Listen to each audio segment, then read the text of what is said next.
So welcome everyone. Today we bring you another free webinar from Waters Correctional Outreach. And this one is on a pretty complex topic that never ceases to be of serious gravity in correction work settings. Okay, we're talking with Susan about how people back in 1957, somebody was writing on the complex relationship between staff and inmates. 1957, and we're still talking about it. So today's topic and program is entitled Don't Cross That Line. It's about dealing with staff professional boundary violations. I'm Katerina Spinaris, the founding director of Desert Waters and the moderator of today's program. To start out with, I'd like to share with you a little bit about Desert Waters. We are a nonprofit established in Colorado in 2003, about almost 22 years ago. From the very start, our mission has been to increase the well-being of correctional staff and their families, and also the health of agencies where they work. And to date, we have offered award-winning training to tens of thousands of staff across the country, and also some to family members. And we've trained instructors to teach our material, and they've trained tens of thousands also across the country, and also in Australia, Canada, New Zealand, Northern Ireland, and South Africa. And recently we've expanded our services to all public safety professions. So please, when you have time, visit desertwaters.com, our website, to see more about our services. We also are on social media like LinkedIn, Facebook. And our very important guest today is Dr. Susan Jones, who's made the professional boundary issue almost like a life's mission in corrections. And one thing I want to say about Susan is from the day I met her way back 2010 or so, 11, she has been striving towards the improvement of the profession, making it more professional. And so today will be more on that. So a little bit on her bio, she retired, but not quite, obviously. She's still with us today. We're discussing things after working for 31 years in Colorado Corrections. She started in 1981 as a community corrections counselor.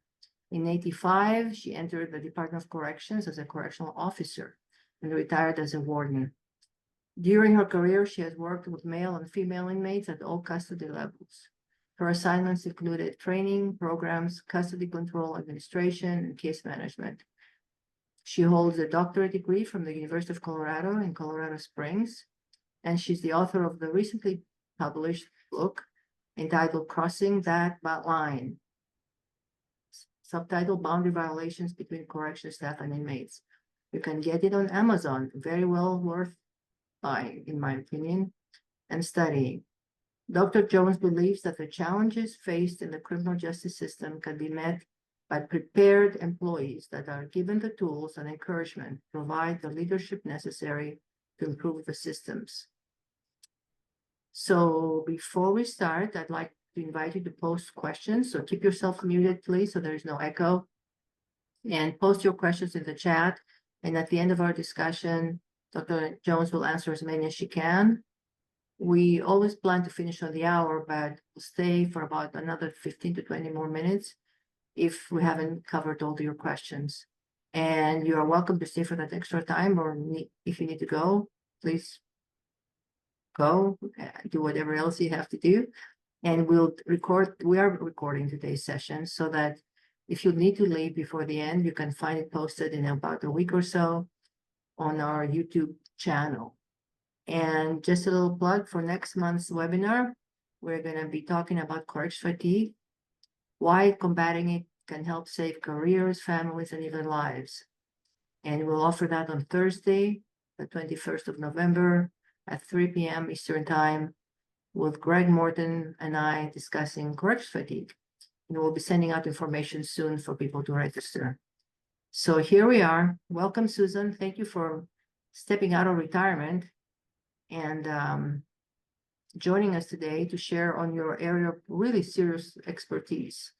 And off we go. Thank you very much.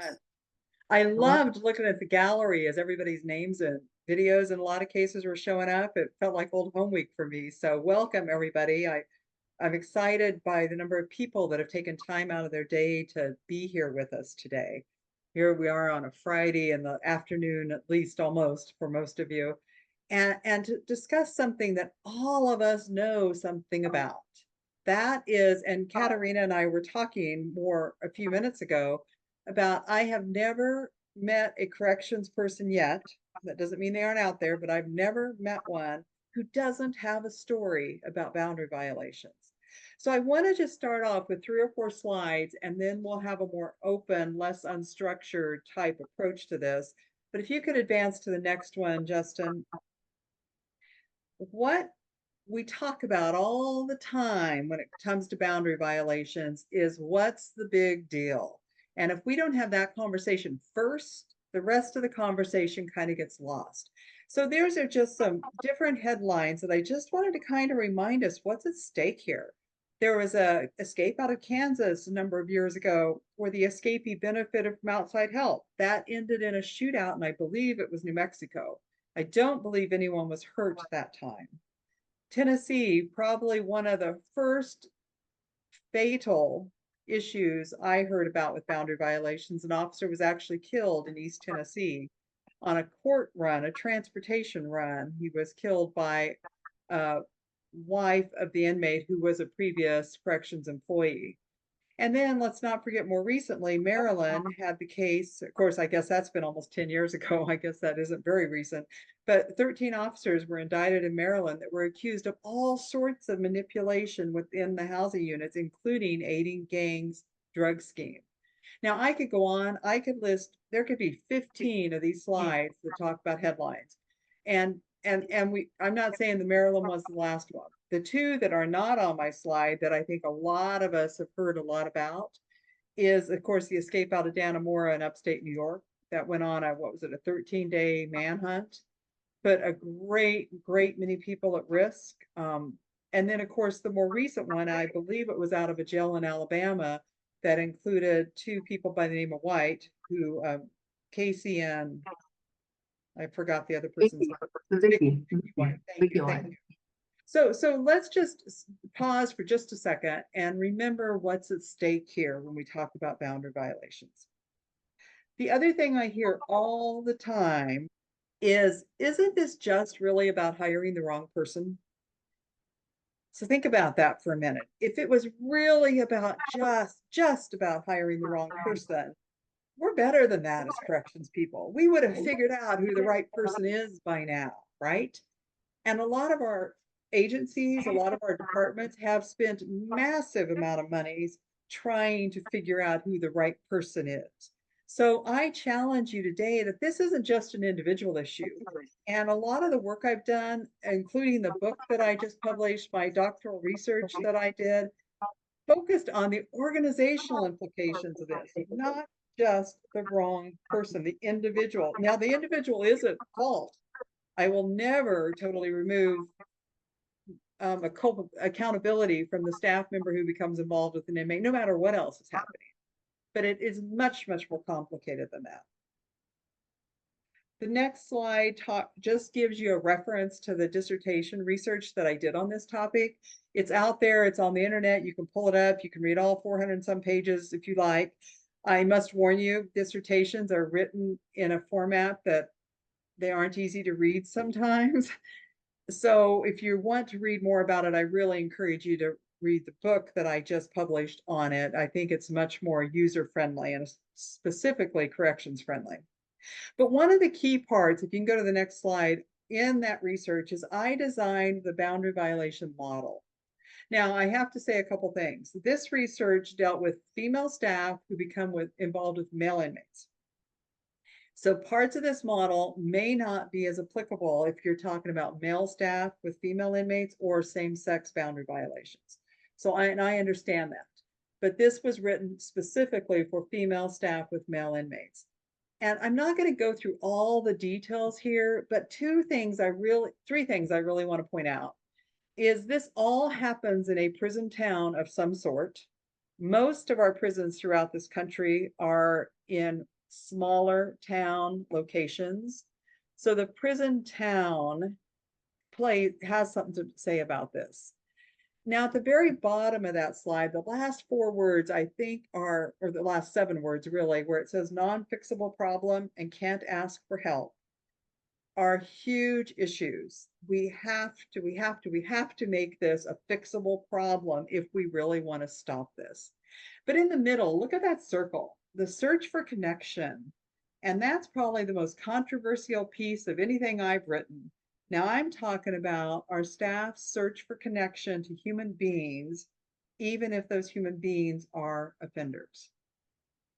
So that just gives you kind of an idea. There's a lot more. If you want to read the doctoral research, there's an article that was published on the organizational implications. I can get that reference later. I don't think I have it in front of me. And then, of course, the book Crossing That Line talks about this too. So looking at this issue from the perspective of the people sitting here today and talking, you know, what kind of gold nugget am I going to drop on you, right? That's going to fix this problem. Well, if I could do that, it would have been fixed. That's for dang sure. But this is a very, very complicated issue. And I think everyone that's watching this video today, on this webinar today, knows and understands that. Now, what do we do as corrections people? When we have a problem, we write a policy and we tell training to fix it, right? And when training can't fix it, well, that's training's fault, right? And I did a great deal of training in my career, so I have a lot of empathy and respect and understanding of the training side of the departments and the agencies. But this is much, much more complicated. We're talking about culture change here. We're talking about really looking at the problem from all sides. I have to tell you a story, what started this. I was getting ready to retire. I was in the last few months of my doctoral classes, the coursework, and getting ready to take on a dissertation. And this was not the dissertation I was going to do. I had another one of mine, which, by the way, would have been a whole lot easier. It would have been a whole lot less stress doing the dissertation I had in mind for a couple of years now that I was going to do. But what happened was I was dealing with an employee. I was the warden of our high security facility, and I was terminating her because she got involved with an inmate in a high security facility where there is no contact between staff and inmates alone. All contact either goes through intercom systems or with at least one other person standing there.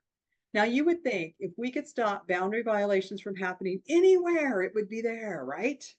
But no, and this wasn't the only one. I mean, this wasn't the first one. It's certainly probably not the last one there. But so as I'm terminating her, she turned around as we're getting ready for her to leave the room, leave her job, leave her career. And she says, I just want to thank you for being so nice to me. Now, I just terminated her, right?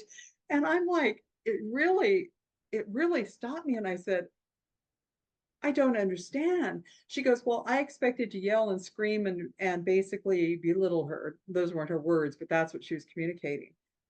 And she goes, that's what I expected.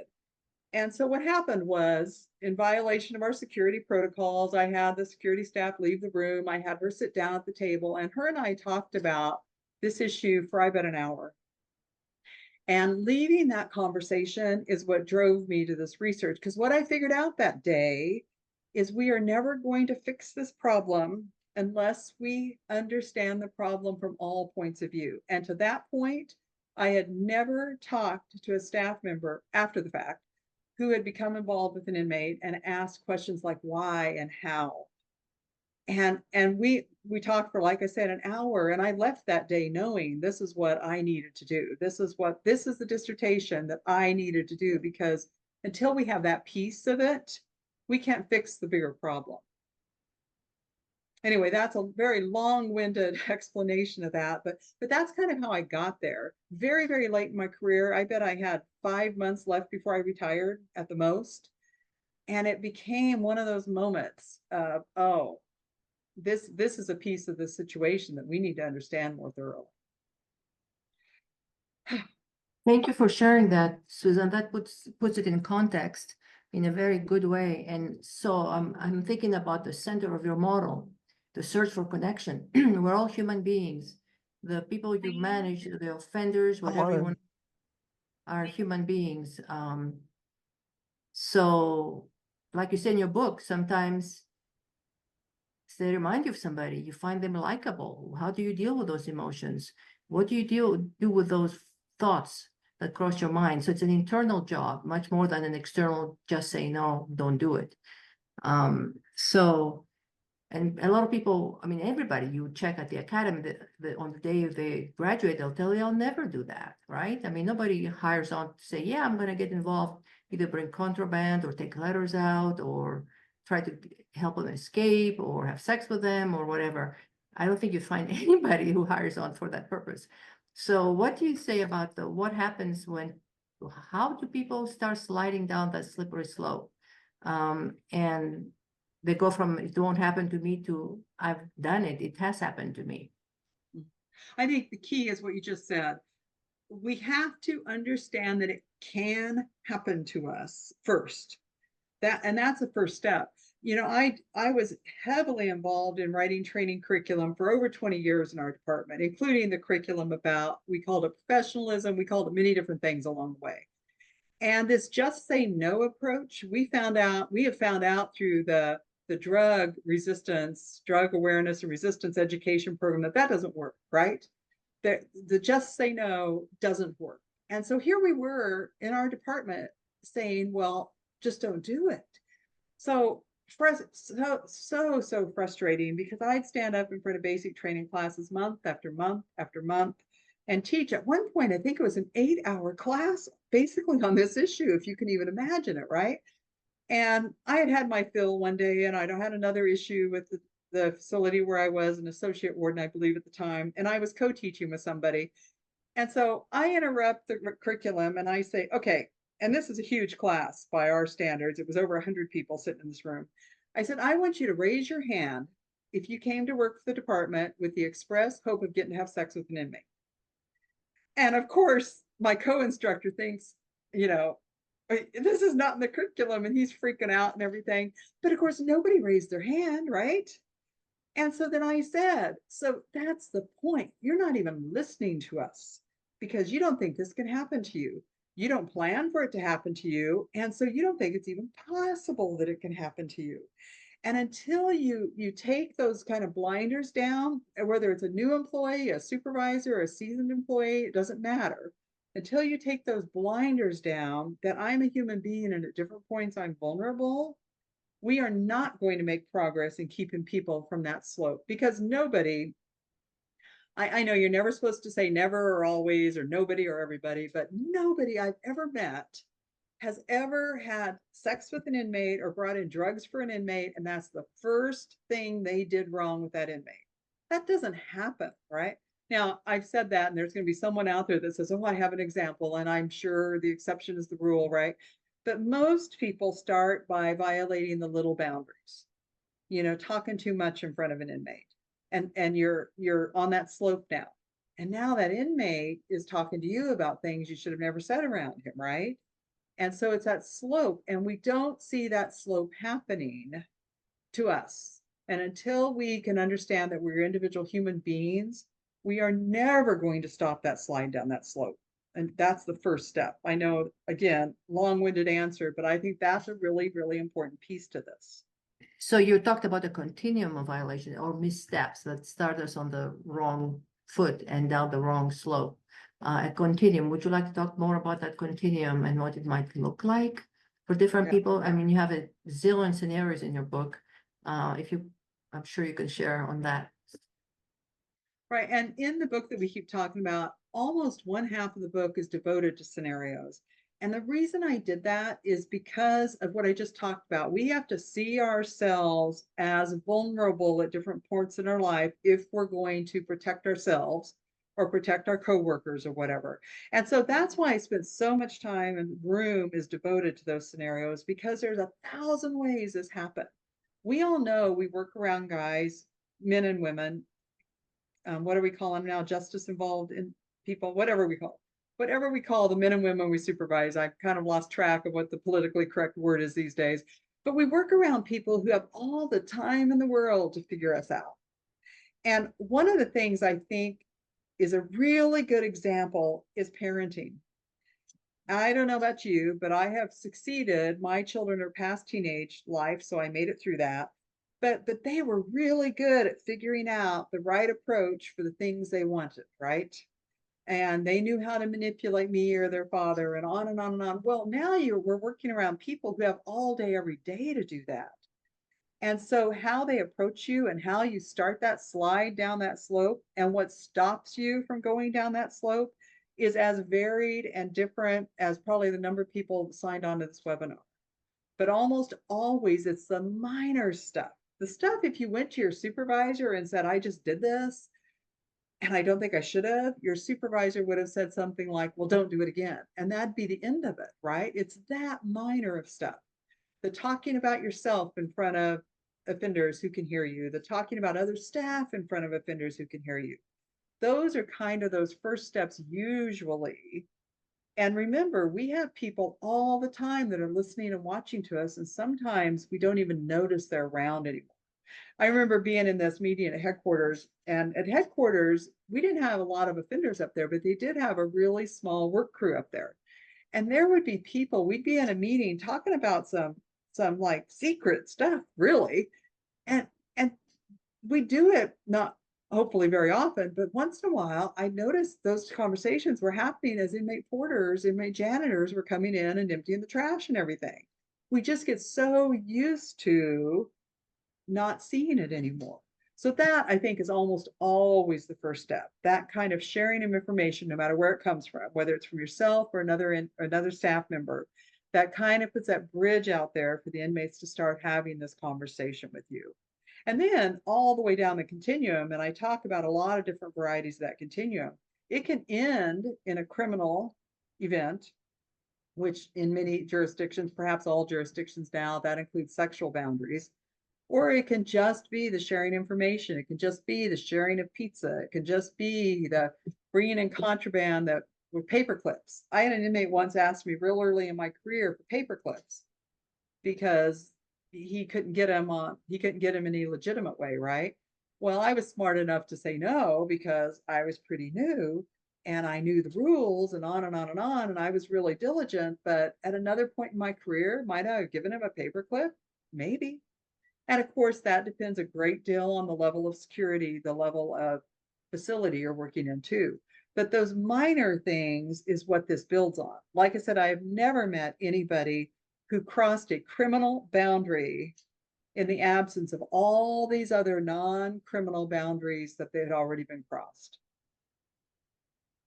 Thank you, Susan. And from, if I may add, and I know you can elaborate on it, from my psychological perspective, having worked with people in treatment, it's also the issue of the fact that you're dealing with human beings and the offender population have their needs, they have their longings, they have their wishes for connection and the desire to click with somebody, and because they're lonely. And in a lot of cases, not all cases, but they are in some cases. And then you have somebody who feels like, oh, this person reminds me of my teenage brother when he got in trouble, or this person is like my son, or this person is like the love of my life that I lost. And all of a sudden, things start happening inside one's head that they're not sharing with anybody because they're afraid to share them, or they may get fired, or seen as whatever, the weak link. And so they keep that to themselves, and all those longings and all those fantasies start building, and then we're off to the races, and it could be over pretty quickly with some people. If you want to. Right, and that human being thing I think is really critical. I had the honor of hearing a former staff member's testimonial, for lack of a better word, at a conference. I think it was the Association of Women Executives in Corrections years ago. And she came in, we were talking about boundary violations, and she came in and shared the story of how she went from a corrections staff member with several years in, by the way, all the way to somebody who was a former corrections staff member who'd had a sexual relationship with the man who was serving time. And it was fascinating, again, to hear that story. But what she said, and I'll never forget this, she goes, I didn't fall in love with an inmate. I fell in love with a man. And that just gets right to the heart of what you're talking about, that human being. Now, not all of our inmates are nasty, difficult to get along with, people we don't want to talk to, people we don't want to spend more than time than we have to around. Some of our inmates are very likable, like you already said. Some of our inmates are like people we know, like people in our family, like you mentioned, people that we like, people we hang out with. And of course, if they're not those people, some of our inmates are also very good at becoming those people for us too, right? But let's get the manipulation kind of over here to the side for a minute. Sometimes the offenders, the inmates we're supervising, are likable, and they're people we want to have discussions with. Maybe it's a sports thing that we share with them. Maybe it's football season and you're in Colorado and the Broncos are playing, and they are on your team, on your side, or support your side, or they don't. It can be discussions like that that start that connection again. And that connection with offenders, with inmates, is something that is rarely talked about, or talked about seriously, either in training or in policy. You know, if we were working a factory and there was an assembly line and all we were making was widgets of some sort, we would not feel any need to connect with those widgets, right? That doesn't fulfill any of our human tendencies, but those aren't widgets. These are human beings that we're supervising. And like I said, some of them are very, very manipulative and they can get right in there to where they need to be. And others are just people that we want to talk a little bit more to, because they're like us in some respects.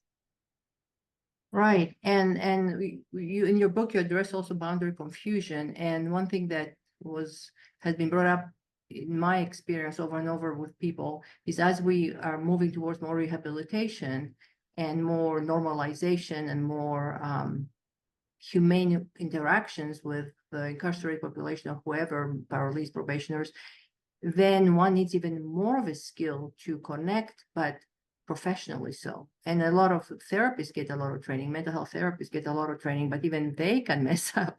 I can tell you stories of that, where they can get involved with somebody, either to help them financially, sexually involved, whatever. And so we have this complex, very complex issue right now, which may not even be an issue of manipulation. It's just an issue of human connection. And you're encouraged and asked to befriend the people who are incarcerated. And it's like, how do you do it while maintaining your professionalism? It's like when you go to your physician, your primary care physician, and you meet with them and they examine you and you talk about all kinds of intimate things with them. They don't take you home at the end of their visit. Right. You don't go home with them. You separate. You go your life and they go to their life. So it's very, very, I think it needs a lot of skill to be able to, day in, day out, year in, year out, to be close to people in that way and not fuse somehow, kind of drop the boundary and start getting something from them, needing something from them, meeting some of your own needs from them. And that's when, so I was wondering if you could talk a little bit about boundary confusion, and then the whole thing of asking a lot more of corrections people today, because they have to get closer. Well, They're asked to get closer. After I retired, I had the luxury of being able to travel around the 48 contiguous United States for almost 10 years. And I got to talk to corrections people all over the country, and I'd seek them out. I'd seek out opportunities to do this. And one of the people I talked to told me about their agency. I can't remember where, it doesn't matter where it was, but they had changed, and they didn't call it normalization, but they called it something like that, where we have to be kinder and more tentative, kind of, it wasn't motivational interviewing, but something like that. And they told me that they'd actually gone to one of their management team that was in their facility and said, you know, I don't understand how we're supposed to do this and still not do this, right? I don't understand what's against the rules and what isn't anymore, right? And this management person told this staff member, according to this person, that, well, if you're too stupid to figure it out, then I don't know what to tell you. That was their answer, right? Here we have a staff member actually asking the question, like, how do we engage more over here without crossing a boundary over here? Well, if you're too stupid to figure out, I don't know what to tell you. That was the answer. And that was the answer, I bet, because they didn't know the answer. They didn't even think about that question when they instituted this new approach, right? Lots of other agencies throughout the United States have implemented some version of normalization in a hope to get people to not return to prison when we get them out, right? That's the whole idea. We're going to make their time in prison much more productive so that when they get out, they don't come back. That's the idea, right? And I'm not against normalization in that kind of an idea. What I am against is when you change one part of the system over here without having any idea how it's going to affect over here. It's not going to work, and it's going to cause problems. One of the instances, yes, it's definitely in the book. I think it's called the dunk tank incident. We actually had a facility who was doing a normalization event, and they had a big kind of like carnival, for lack of a better word, inside the prison, which is, in my day and time, that's bizarre enough as it is, right? But what happened was the inmates, they had a dunk tank, believe it or not. And I can't remember who was in the dunk tank at first, but at one point in the process, inmates picked up an officer and threw her, a female officer, into the dunk tank. And they did it to a second officer. And these officers, I have no idea what they thought about it because it was all over the news. I mean, I didn't get this from insider stories or anything. This was in the newspaper, right? I have no idea what those officers felt, but all I could think of is how, when they picked that first officer up and threw her in the dunk tank, was that not an assault? How did that get translated to where it was something else, right? And and everybody I talked to, because I talked to a lot of staff that had knowledge of this after the fact, and they kept going back to this normalization deal. Well, we're having a carnival, for crying out loud, right? Where is the line? I don't understand where the line is. So again, I don't fault the normalization as an idea, but there is no system where you can change only a piece of it without affecting the other piece. It reminds me of this time, this goes way back into the 80s. I was a brand new, I think I was a sergeant, hadn't been a sergeant more than a few weeks, and the shift commander had gotten hurt. And so the substitute shift commander wasn't normally her job. And she comes to me one day and she says, we have something going on. I can't remember what it was, but we're just going to change. We're going to move count time, right? And I look at her and I'm pretty new, but I've been around a little while and I was an officer for over a year. And I said, we can't move count time without affecting all these other things, right? This is not a good idea, but she was the boss. And so we moved count time and there was chaos for 3 days afterwards because of what we had done, right? And I always thought about that from a systems approach about how connected things are. And it's kind of like if you had your car and you need new tires, you're not going to put one new tire on and think it's going to fix anything, right? Yet we do that in agencies. We do that in a lot of different agencies, a lot of different types of bureaucracies, but particularly in corrections with this normalization idea. That's what it appears to me. So it's like oversimplifying how complex the issue is. I mean, the goal is very important and it's very helpful for people to treat each other like human beings, but it requires not only a one-time training. I'm thinking from my background as a therapist that one has to I was going, when I was doing therapy work, I was meeting with a supervisor. I didn't have to, but I was pick somebody to be a supervisor, processing things with them every month about my reactions, how I handled something. So there is no such thing in corrections where people can process things in real time, like, okay, this happened today and this is how it affected me and this is where it left me. And so people don't have the freedom to go and talk about these things. I know actually one lady I told you earlier, Susan, who went to her supervisor and said, I've developed the sense of like affection for this one individual that I'm supervising and managing. And they moved her or moved him, I forget what happened. But she said to me, for the rest of my career, I was seen as suspect, even though I did the right thing. I talked about it. I got help. I never crossed the line. It was all in my head. I intercepted it, but people saw me as like guilty, like I had committed a crime, and therefore nobody around her was going to say anything to anybody else about struggling with something, and until it was too late. So what I'm trying to say here is that the whole normalization thing, like in any setting, teachers with students, it doesn't have to be just inside prisons and jails or probation parole. It takes a lot of tweaking and a lot of finesse and a lot of awareness and a lot of processing. And people don't get any of that usually. It's like just keep going. And we don't have statistics showing. Somebody asked the question. No, I have no idea about statistics, and maybe you do, Susan, about whether of staff crossing the line has increased after attempts for normalization or not. I don't know. But one thing I do know is that even in Norway, when we visited, they said, yep, they have those issues too. It happens with their staff. So it's universal in a way. So Right. And I want to talk about three of the things you said. I'll start with statistics first, but we have to back up. There isn't a simple answer to any of these issues, I'm afraid. We have to back up to the Prison Rape Elimination Act, which is, became law in 2003. And what about 2000, was it 10, 11, 12? We got standards. And with those standards, it was implemented data requirements. Everybody who was PREA compliant had to submit data for the first time ever to a specific point on a national level. So what we found is for the first time ever, we had nationwide statistics on issues related to prison rape. Well, one of the issues related to prison rape is, of course, staff having sex with inmates, which is considered prison rape, right? So it was the first time ever we had I can say ever.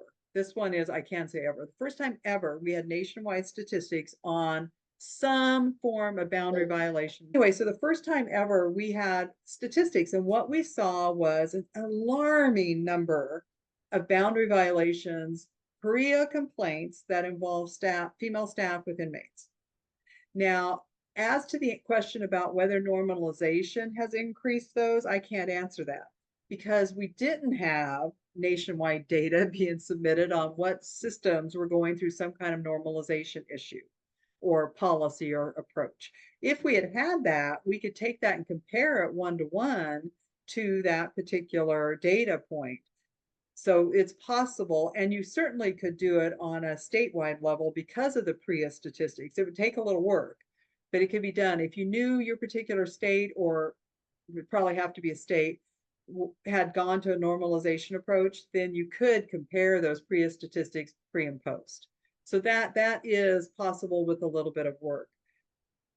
The other thing I want to just talk about is you've mentioned a couple of times, Katerina, mental health professionals and how they deal with boundary violations. And the one thing that I find just fascinating from the mental health perspective, and I'm talking just about any kind of mental health professional, is the ability for them to expect boundary violations to occur. And it's like a standing agenda item. Like every week, we're going to talk about what happened this week. And it's not if it's going to occur, it's when it occurred and how did it happen and what did we do about it and how do we keep it from happening again? And talking about particular, in that case, it'd be patients or clients, and talking about how that particular staff member handled it or how that particular staff member should have handled it. That kind of openness and acceptance and expectation that these things occur and will occur in this kind of environment is what corrections has got to get to. We've got to get to that point where it's not, oh my gosh, I can't believe this happened. Instead of, okay, let's look at the last week. Where are we at? And that's how you get to those smaller, more minor violations when they occur. That's how you get there. Things like I just thinking examples that I've heard from throughout the United States. I had one staff member who got in trouble early on, he thinks, and he was thankful for it because he got involved in a betting pool with inmates, right? Well, of course, that's against a lot of rules, and particularly in this case, a state law apparently too. But it was handled long before he brought in contraband, long before he helped in an escape, long before he on and on and on and on, right? So, but that was a fluke. That wasn't a normal, that wasn't what that agency even was doing routinely. So we have to figure out how we talk about these all the time to the point that we expect it to happen. And when there's a week that it hasn't happened, we go looking for it because those minor violations are occurring. They're occurring all the time. The difference is some of us who succeed in this work and get to retirement, for instance, made mistakes along the way, but we figured out it was a mistake and how to fix it. Now, most of us didn't go to somebody and say, oh my gosh, I made this mistake and how do I fix it? Because we didn't want to be labeled one of those people. And that gets to the third point that you kind of touched on, this idea of asking for help. There was a part in my career and going around the country and other people's careers too, where the idea was, well, we just need to tell our staff that they need to come talk to us. If they're having feelings for an inmate, they just need to come talk to us and we'll take care of it. We'll move the inmate, we'll move them, whatever it is, right? Well, I have yet to meet, there may be people out there, there may be people on this call that can prove me wrong, but I have yet to meet a supervisor who has ever told me they had a staff member come to me and say that. So we gave him a solution that wasn't really a solution at all. Because let's say I am developing feelings for a particular inmate and I go to my supervisor and tell them that, and they move the inmate and it's resolved. Well, I know, and everybody else knows, and everybody on this call knows that they are never going to trust me again. Not really. Now, that isn't the politically correct answer. That's not the answer from training. That's not the answer from any of the policies, nothing, right? But the reality is we know once you cross that line, you are never going to be trusted again. So it's a fake solution, if you will. Yeah, so that's why we need to be upfront and say these things happen because human beings, whenever we interact with another human being, it elicits stuff in us. We have reactions to people, positive, negative, neutral, whatever there may be. We have this, it's a dynamic process that keeps happening all the time. On a good day, on a bad day, it may be different, but it's happening nevertheless. And it's like, how do we manage it as opposed to pretending it's not there or be ashamed of it or afraid of it and trying to bury it until it becomes so big it overwhelms us. And I know even of somebody who quit their job because they were afraid they were gonna do the wrong thing, but we need something a little less drastic where they can learn how to manage, regulate themselves, and do whatever they have to do to not have to quit. So you talked about vulnerabilities. I mean, I'm sure people are quite familiar on the call here with vulnerabilities. Do you want to say a word or two about what can make somebody really vulnerable to try to get their personal needs met through a relationship that's clearly prohibited? Absolutely. Personal relationship vulnerability is one of the boxes on that model that I had up there for a few minutes. And the most obvious personal relationship vulnerability in this business is when we work with people or we ourselves are going through a change, such as a divorce or something where our significant other is changing. And, we joke about it. We sometimes take a little bit of pride about the incredibly high divorce rate among correction staff, right? So again, this is one of those things where it should be expected when your significant other is changing. You're just a little bit vulnerable, especially if it's not your idea to initiate this change particularly, but even when it is, I think you still got that vulnerability. Other types of vulnerability, just think about human beings. Maybe we've lost somebody, maybe we've lost a parent, or God forbid, lost a child. All of those things. The other one is is a medical vulnerability. Maybe we're dealing with a medical condition, maybe some kind of cancer, maybe some kind of drastic change in lifestyle with heart disease or whatever, diabetes perhaps. All of those things are really common stages for people to go through, especially in this work. And so those are the kinds of vulnerabilities we look at. The other thing, I want to back up just a minute because I think what you said, Katerina, is really important. We've talked about how some of our inmates are likable and they're easier to talk to and they're even kind of fun to hang around with, kind of, right? And we don't ever talk about that. We don't ever talk about that end of it. But let's put the shoe on the other foot now. Let's say there's an inmate that we don't like, that quite frankly, we're riding him or her a little bit harder than other inmates, that we're not giving them the benefits or the privileges or whatever it is that they actually have coming. We're not at all ashamed or shy to address that when you see that with a coworker or a supervisor or whatever. If someone is crossing the line that way and we're being too heavy-handed or too restrictive, we certainly address that all the time. So once again, we have this continuum where over here, this behavior is comfortable to us, but we would never, that idea of saying, this inmate you're hanging around with, you act like you kind of like him. We're much, much less hesitant, much, much more hesitant to address that than we are to the other end.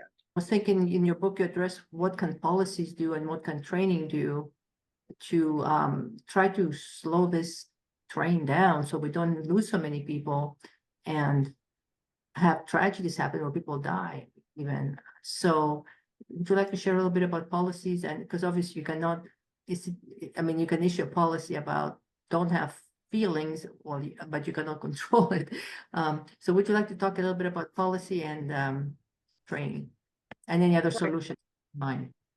And that's funny the way you said that, because a lot of our policies do say that, don't have feelings for these people.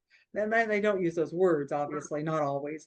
But I think, a lot of them say no emotional connection, right? No financial, emotional, sexual, on and on and on, right? So we do go there in some of our policies, but the reality is that doesn't help us figure out how to navigate the environment, especially a new person. But within our agencies, we have a wide variety of boundary expectations. The way you treat an inmate, if you're a teacher at minimum security, is drastically different than if you're an officer at a supermax facility. Those two things almost aren't even on the same conversation, right? Yet most of our policies have one blurb about it, maybe a couple of pages, but it acts like all inmates are treated the same by everybody. And those kind of policies aren't helpful because none of us believe that. Let's say you're on an external work crew and you've got 10 guys and you're out in the community every day. You really think your interaction is going to be the same as if you're in a supermax facility? It's crazy to think that that can work. Now, having said that, I have written those policies that are crazy like that, right? I'm not acting like I knew the answer and nobody else did, right? But we wrote this one size fits all policy to a very complex set of differences. The difference between a teacher and an officer in almost any facility is different. The difference between minimum security and high security in almost any agency is different. So our policy has to acknowledge that, right? So you can't start with training before you have the policy. Or you can, but it never works well, actually. So this policy has to talk about broad concepts about how we treat people, right? And acknowledging there isn't just one rigid boundary. And back to that prison boundary violation model, down the side, it actually says the myth of rigid boundaries, because our boundaries are not the same for every particular situation. So now let's say you have a policy that actually acknowledges how we treat people and actually acknowledges that our boundaries and our expectations are different based on our job assignment and based on our location assignment, the type of prison, the type of security level we're working at. From that, you go to training. And from that, you build training on that policy. But even those two things together aren't enough. Again, the reason half of this book is devoted to scenarios, it's my opinion that the only way you get good culture change and good training change out of this type of thing is to have people have the opportunity to actually talk about real life situations that they're going to be dealing with in their job and in their particular facility. And so the training piece has to include a large section, if not half, just like this book is half of it, devoted to scenario practice and discussions. The other piece that's so vitally important there is if you're going to do training in that manner, that managers, supervisors, executives are in that training room often, not one time, and listen to those kind of discussions, listen to the conversations, listen to the questions that are coming up and the examples people are giving. Because it has to go, you can't list every type of option in a policy. Then you're back to role modeling and talk back to the mental health example I talked about, but talking about it regularly, understanding what people's questions are, understanding what people are floundering about. But that gets to the last piece. And I actually did a presentation similar to this in front of about 800 women, and I think it was in Pennsylvania years ago. and it was the Women Working in Corrections Conference. And I said to them, we have to start talking more. And I told my husband that was the key point of my presentation that day. And he says to me, he goes, so you're going to go in front of 800 women and tell them they have to talk more? You know, and it's like, yes, dear, that's exactly what I'm going to say. Because we have to start talking about these issues. When I don't share with you as a new person or as my subordinate or as my coworker, the struggles I went through, the mistakes I made and how I fixed it, then you walk away thinking, I never had that struggle. So I'm not approachable. They can't come to me because obviously I never had this problem, right? So we have to start talking about the policies. We have to talk about the questions, but we also have to talk about the mistakes we made and how we fixed it and how we've gone on to have another 20, 25, 30 years in this business. Title of her book, Crossing That Line, Boundary Violations Between Correction Staff and Inmates. And she has I forget, like 28 scenarios or something like that, different types of scenarios. And what I like the best about those scenarios is not that they're not a snapshot from the outside, they're a snapshot from inside the person's head who committed the violation. And as a psychology person, I love that because it's about motives, needs, unmet needs, longings, yearnings, that drive the engine and drive the whole process and helps you understand what makes a person tick and why they made the choices they did. And these are amazing examples. One example is also one where the inmate is a rich inmate is taken advantage of by a very savvy correctional employee who gets involved with him and takes off with his money. So it's not, hey, these things happen. And that's so probably my favorite one too, because that's the opposite of what normally happens, right? yes. I couldn't believe it. Already I thought, whoa, she was pretty smart. But anyways, and he bought because he had the longing for connection too, and something. So he was a lifer, I think, if I remember correctly. So I would say get the book and study it. And I would love to see personally little small group, like teams getting together and discussing a chapter at a time or a section at a time, 2 pages at a time, and realizing, that in AA they talk about there, but for the grace of God go I. I think it would be a good thing to adopt in corrections to say, yeah, I could go down that. I need the grace to not go down that slippery slope. And it's not that the other party is evil. It's just that we have needs, the other party has needs, and we end up looking for love in all the wrong places, so to speak. Somebody wrote an article years ago called "Don't Get Your Honey Where You Get Your Money," and that was obviously a cute way of putting it, but that could be with other staff members too. Doesn't have to be just people incarcerated or whoever. Parolees, probationers, and by the way, these things happen also with parolees and probationers crossing lines and doing wild stuff. Just search it. You'll see all kinds of cases pop up on the internet. So Susan, I really, really appreciate the fact that you bring out the complexity. That's not that just don't do it. Nice little answer. And we mustn't crucify the people who say, I'm struggling with this thing right now. We should say, well, you're the poster child of true change because you're owning it, and let's in real time help this process so that you don't go and become a statistic in a negative way.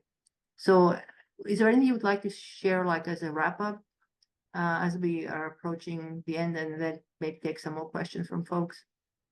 Well, I think we could have a whole nother webinar on how staff behavior with staff affects many things, including boundary violations. But one of the examples, and I'm pretty sure this is in the book, it's been whirling around in my head a little bit, so I should have reread it right before this. But one of the examples was, and this was long ago, this was very, very early in my career, like again in the 80s, right? We had a bunch of staff members standing around outside the dining hall, which is where everyone stood. They weren't supposed to, but that's what we did, right? And it was 2 or 3 male officers and a female officer, and they were joking around, and I don't know what the conversation was, but one of the male staff members pinched the female staff member on the butt. So instead of reacting, like perhaps she should have, right? she laughed and kind of hit him on the shoulder, like, oh, don't do that again. And they all yucked it up, but they still stood around there, and that kind of thing kept happening, right? Well, I only heard about this. I didn't see this firsthand. There was this inmate, and he was probably in his 80s, really small guy, kind of hunched over a little bit. He walks out of the dining hall about 10 minutes later and pinches the same staff member on her butt.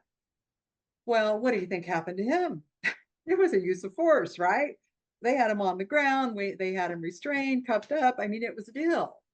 But he did exactly what he saw that other staff member do. And all of a sudden, so again, it isn't just us struggling with boundaries. And it's not always manipulative inmates, although the majority it is, I'll give you that.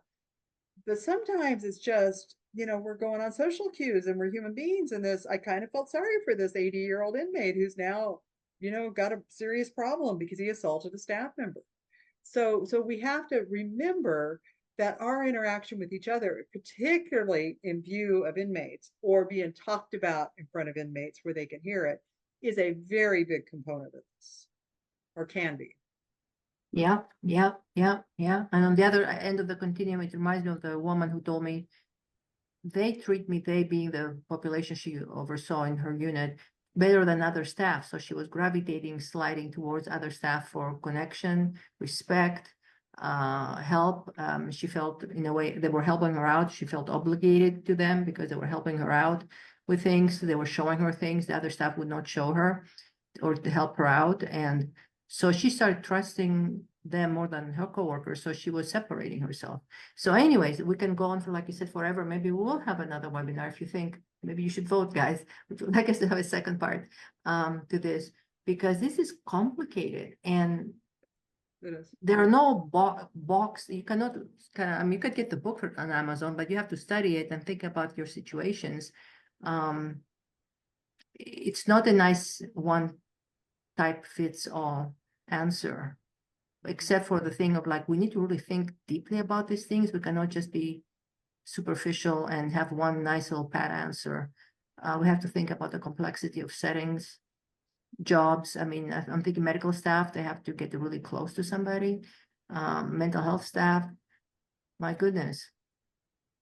Well, and if we did have one key takeaway that everybody could start doing today to improve the incidence of boundary violations, it would be talking about it.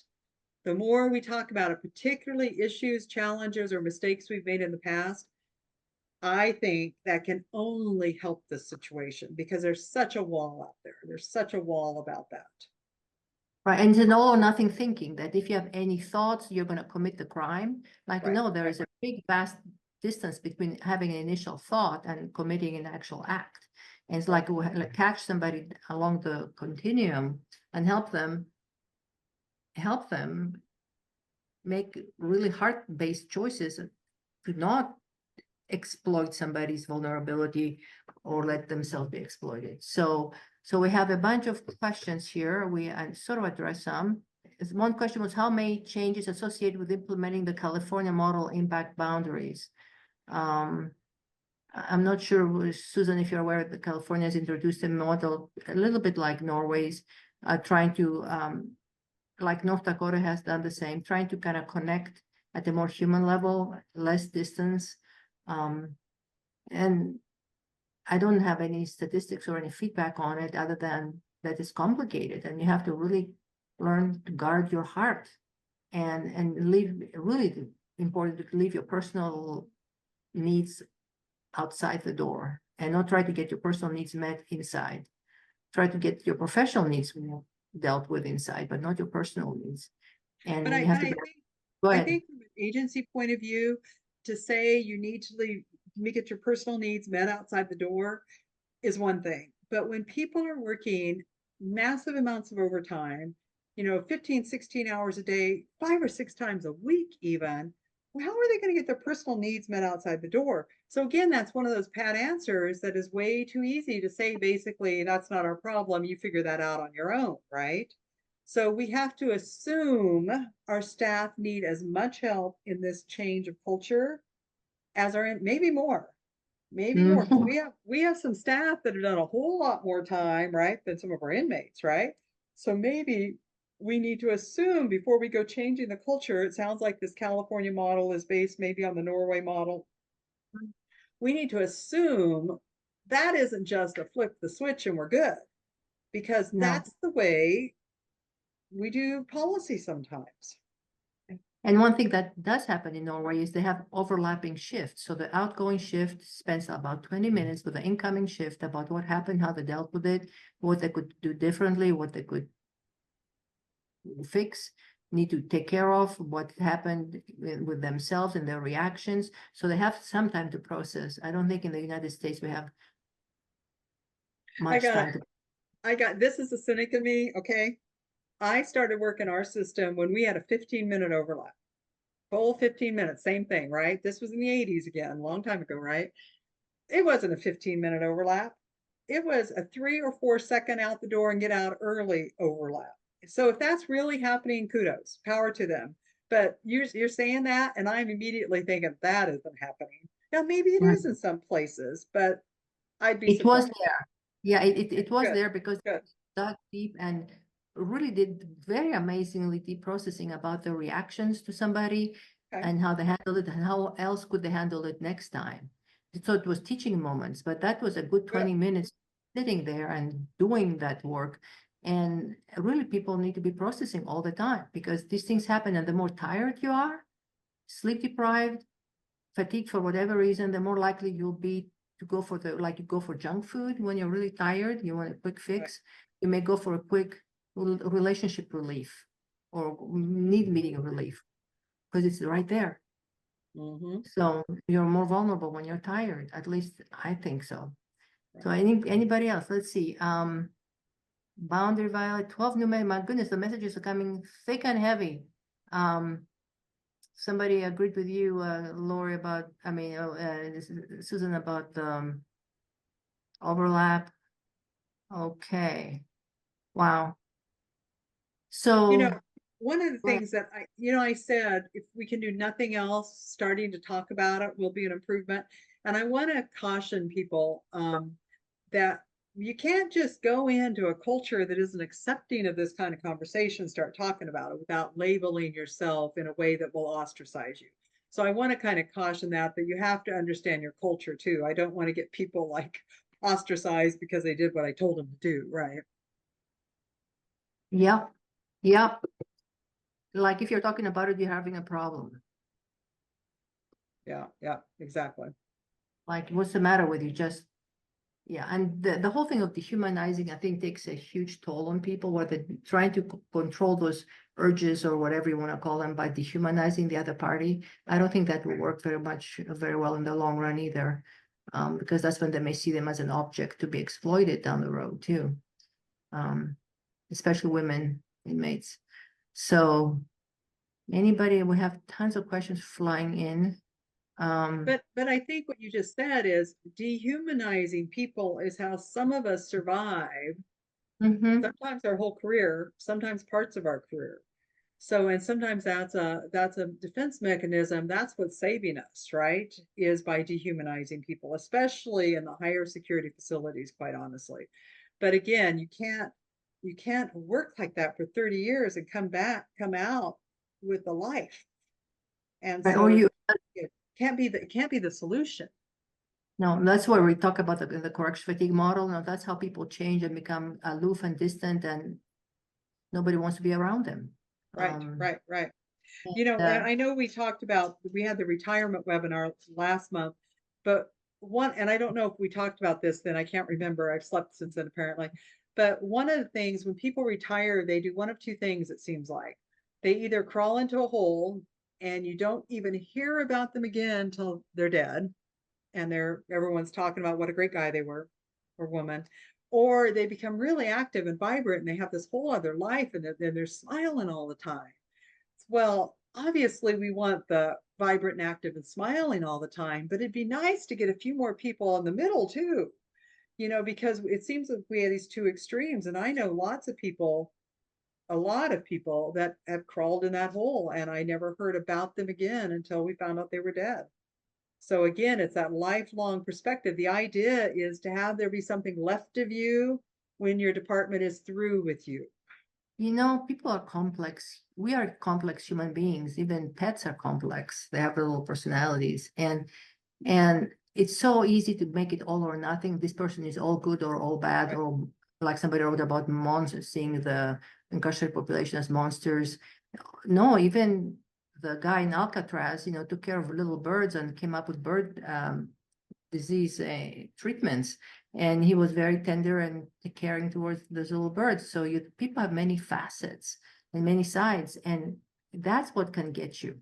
You may go in there with your shield up, thinking, I'm gonna stay away from them because they're all creeps. And then you realize somebody's really maybe tender-hearted and kind in certain ways. And it's kind of shocking. But that's the complexity of a human being. Mhm. And we have to be, my goodness, that's why I think almost like having some kind of a voluntary accountability process, talk to people about what's going on with them. I would love to have once a month processing Yes, times, yes, people yes. You debriefing know, every. when I started in the Department of Corrections, I was an officer at a medium security male facility for a year, a little over a year. Then I promoted to sergeant at the women's facility. And there was, I think it went from get off work at 7 a.m. at the men's facility and report to work at the women's facility at 2 or 3 that afternoon, right? That was the entire transition. So I get to the women's facility, and at dinner time, the most bizarre thing happened. I come back to the office, which should have been locked, right? I'm not, to this day, I'm not sure about that. But I come back to the office, I open the door, and there is a meal set there for me with a placemat, a napkins, drinks. They came earlier and asked me what I like to drink, and that was there. And I'm like, what just happened here? Of course, I was afraid to eat it at that point. I would just come from the men's facility. But that was the common occurrence there. And of course, that meal was brought by female inmates. It was all done. It wasn't like staff brought it up and set my table for me. But that's just one example in one department going from morning to evening, basically, boom, boom. And I'm supposed to just adapt. And oh, well, obviously the boundaries are different here, right? Obviously, there's no other explanation for this. But the policy didn't say anything about getting your meals served to you on, I think it was even like on glass plates and everything and metal silverware, if I remember correctly. So that's a huge difference just from 8 hours difference. So sometimes that's what our staff are dealing with. And then the policy is way over here, and neither one of these practices even meets what that even says to begin with. Anyway, I was like, oh my gosh, what do I? And so I tell my husband, who was working at a different facility yet, when he picked me up that night for my first shift, and I told him about this. And he's like, did you eat it? I said, yes, and it was good. And he's like crazy because he thought I was crazy for eating it, right? And I said, well, the lieutenant had her little setup right there beside me and she ate it. And he's just like, this is nuts, right?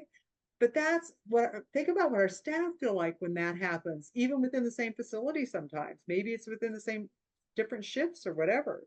So to think that we're all doing it the same way that's where we get into trouble. Wow, that's a very, very good point. It's Yes, crazy. quite a story. I'm sure your husband was right to take you to the ER just in case. Okay. And I was pregnant. In fact, that's why I got sent to the women's facility. They had to get me out of the men's facility because they didn't know what to do with me.